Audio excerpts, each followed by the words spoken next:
What's going on, everyone? It's Mike back again, and this is your match preview for the 12:30 kickoff. Manchester United against the mighty, the best, the blue, the beautiful, the Everton side that will not die.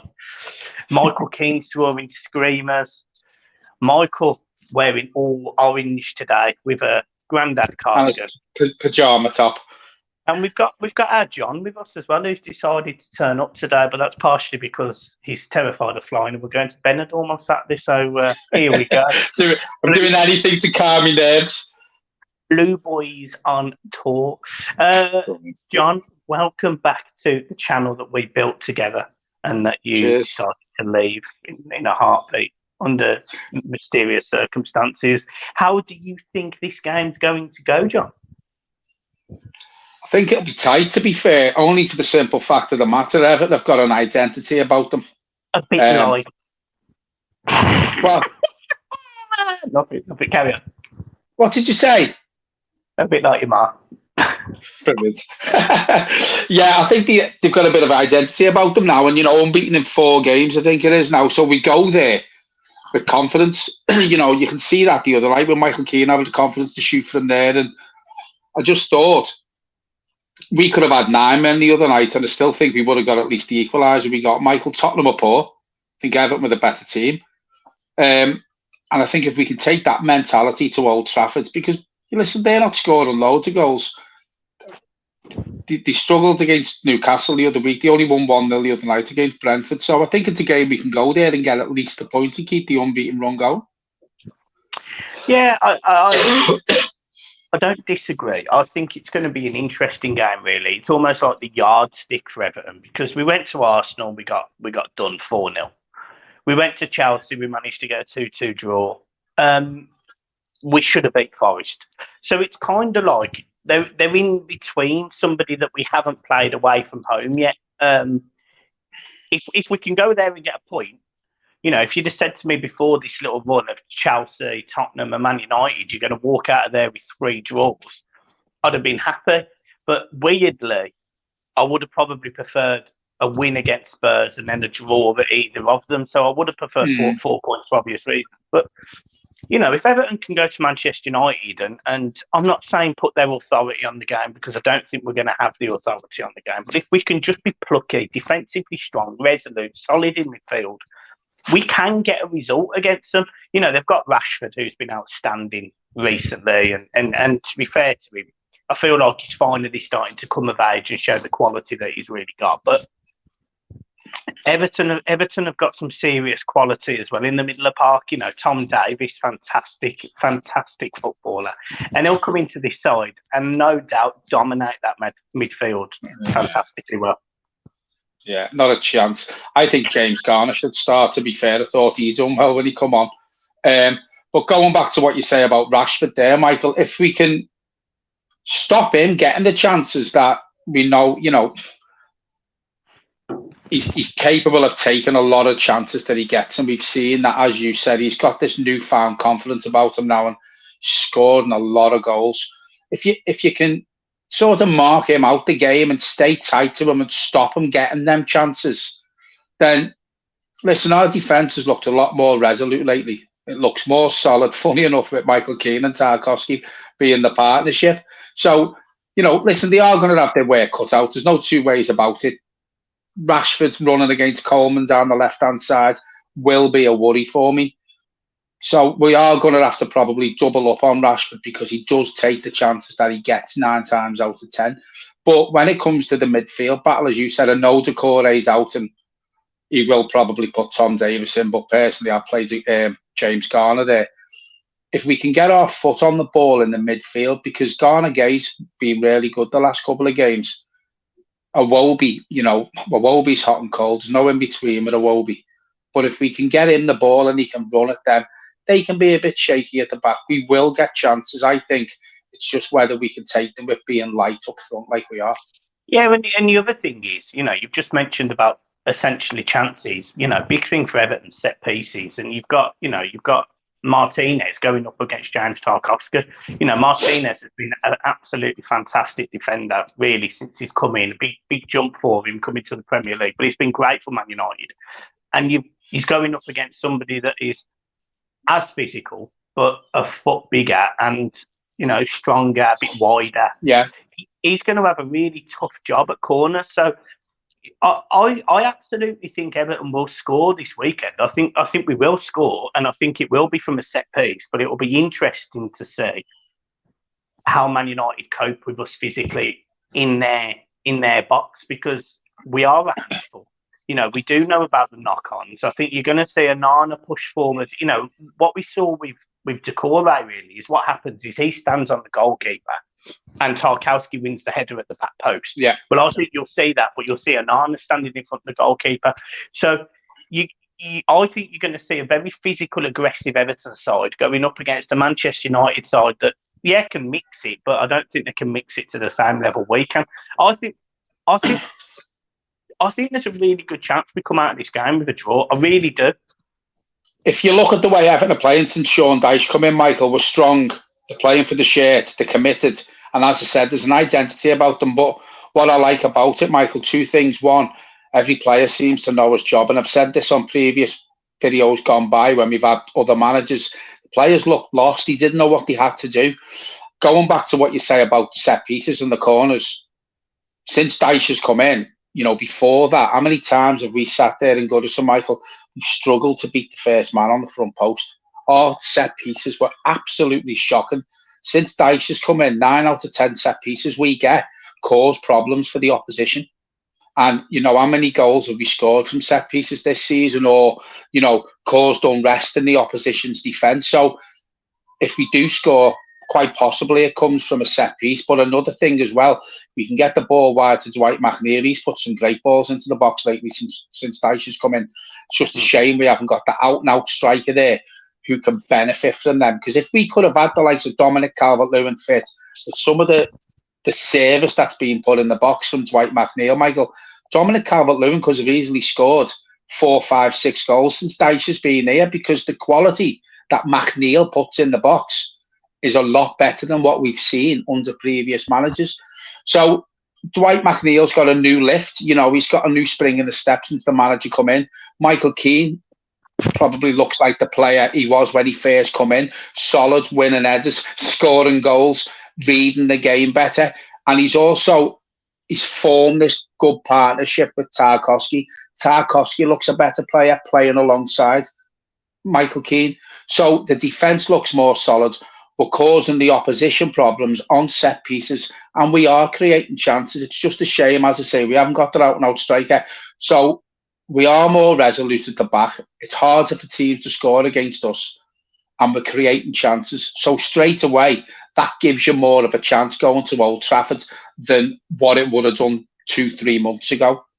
Do you know what I mean? So I think this is what fills me with, listen, I'm not going to say there and we're going to blow them out the water and win 3 or 4-0. But what we'll do, Michael, is we'll go there with a fight. Yeah. And the way Everton are playing at the minute, there's not many teams in the Premier League who Man United will come up against the way Everton are playing. Do you know what I mean? And this is what I like since Dyche has come in. The players have realised now, we are in a dogfight, a massive dogfight still, if you look at the league, how tight it is. But I like the way they're going about their work. No one's given us much of a chance in the media. It is tight down there, but I think the players believe with the way they're playing, the fight that's there, the confidence that's in the team, the way they're playing for each other, knowing their own jobs and playing as a team as well. I think the players are more confident going into games like this. Yeah, and I think another thing that I think is really key to this is when Everton are 1-0 down, or 2-1 down, like they were against Chelsea and Tottenham, respectively. Yeah. We were 1-0 down to Tottenham with 10 men and were the better team. Like we were the better team. We had every right to score an equaliser even before Lucas Moura was sent off. Albeit, there wasn't loads of penetration, because I don't think actually a criticism of Everton in that game was I don't feel that we were putting enough numbers in the box when we were crossing the ball. There was only like 1 in there, whereas in recent games there's actually been 2 or 3 going in the box. But irrespective of that, we stayed in the game. We didn't get blown away. I think it'll be a really interesting game because also, what we've got to remember is we also went to Old Trafford once already this season in the cup, and actually we played really well in that game as well under Frank Yeah, we Lampard. did. We played really well in that game, so Everton won't be overawed. You mentioned a striker there, Calvert-Lewin. Now, obviously, Sean Dyche's press conferences over the last few months has just been overshadowed with Calvert-Lewin, but it wasn't too much made of him today. And the reason why I think that is now happening is because they're seeing Everton. Yeah, well, they're used to it, and we're seeing goals from other players, other areas of the pitch. So we're not as reliant on him all of a sudden. Now, I want to ask you a question because apparently he's on the grass, he's training. We've got our thoughts as to why he's not playing.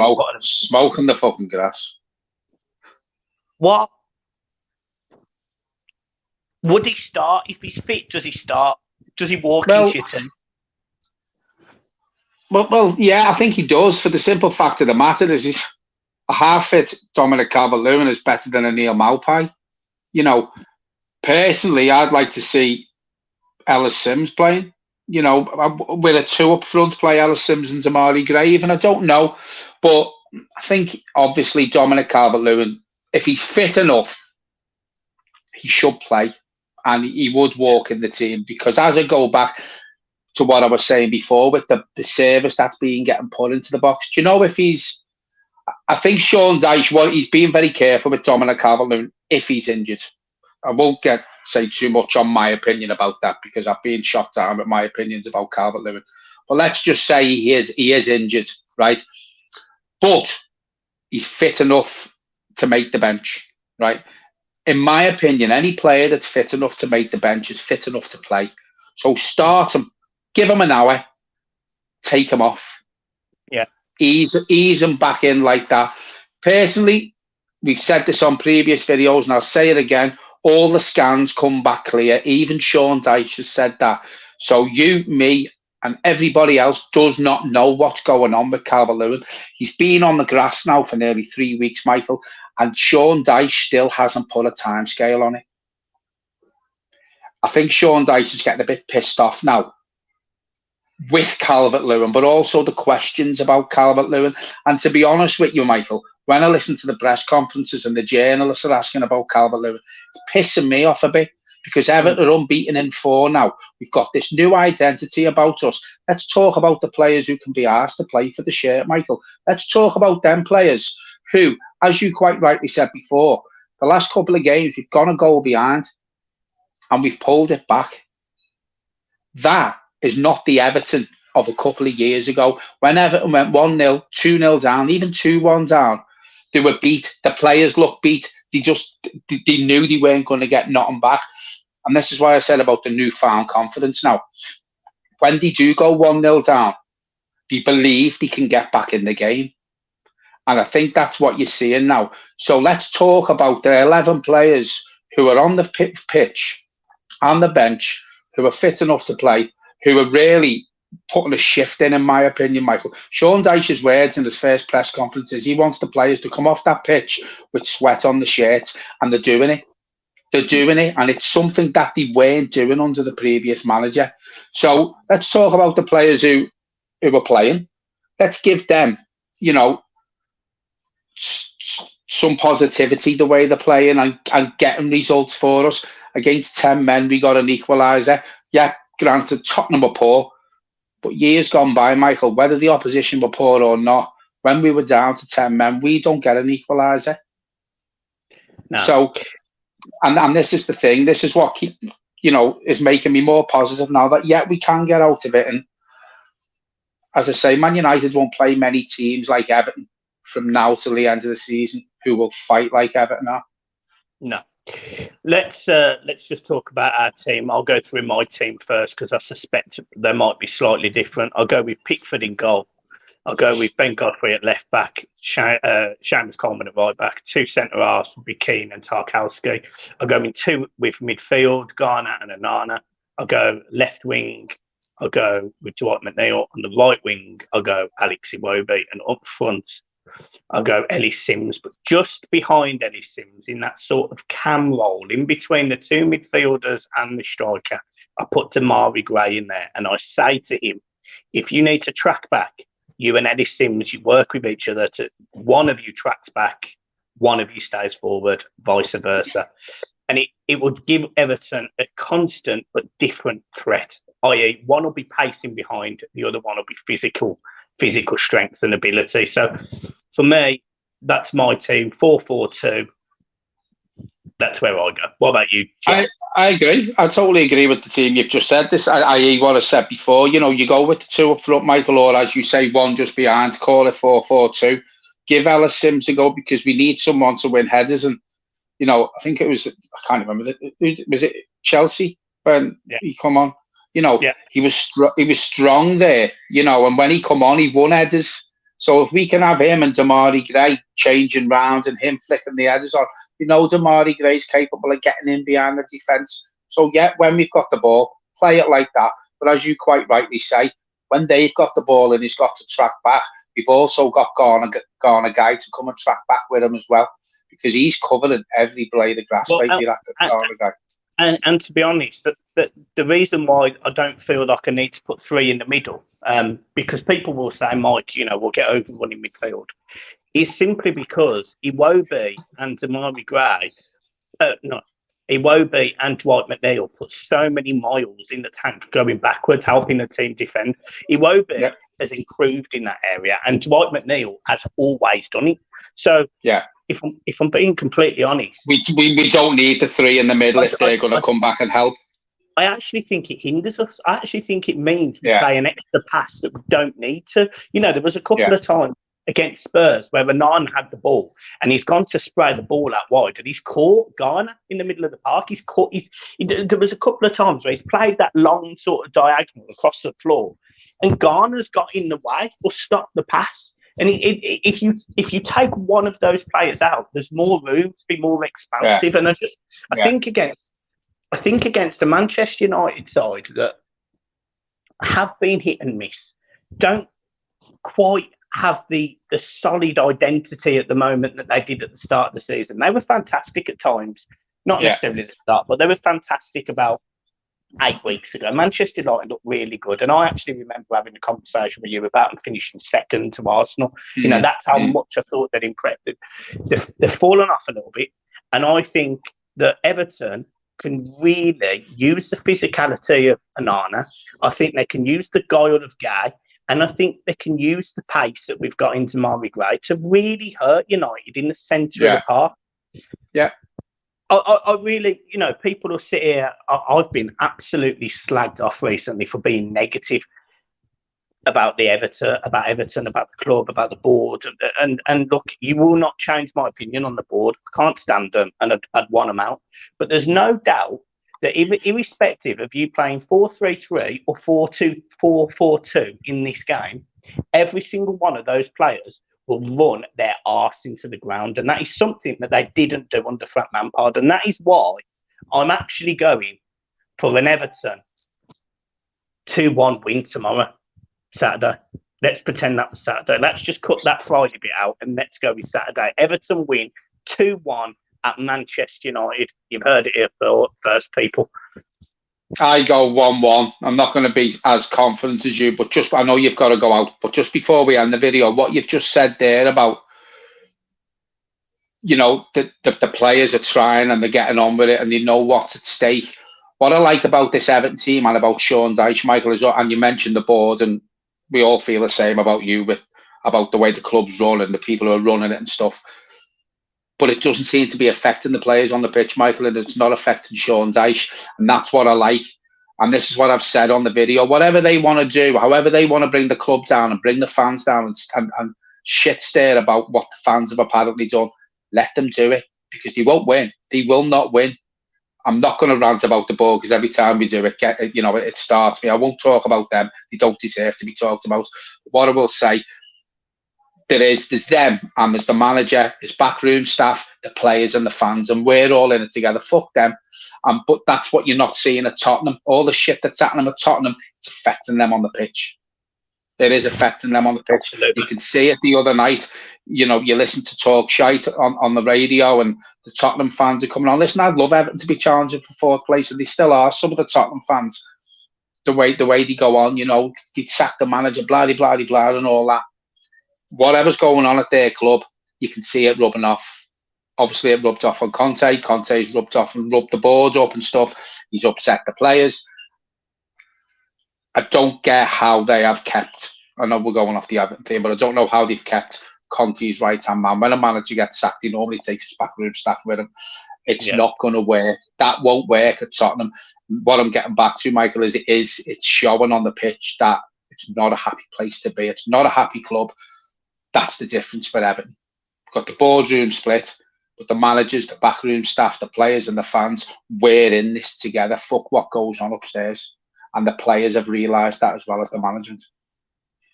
Absolutely. Guys, I'm going to leave it there. We've just had a very powerful message there from Mr. John Maguire there. And you've got a very bronze, copper-looking Michael here, by the way, because the hair is ginger. The light is shining on my beard, so that's ginger. You've been going on the sunbeds before we go to Benidorm. It's absolutely sensation, isn't it? So, guys, I'm going to leave it there. Up the glorious toffees, and I'll see you on Saturday in Benidorm. Peace. Cheers, folks.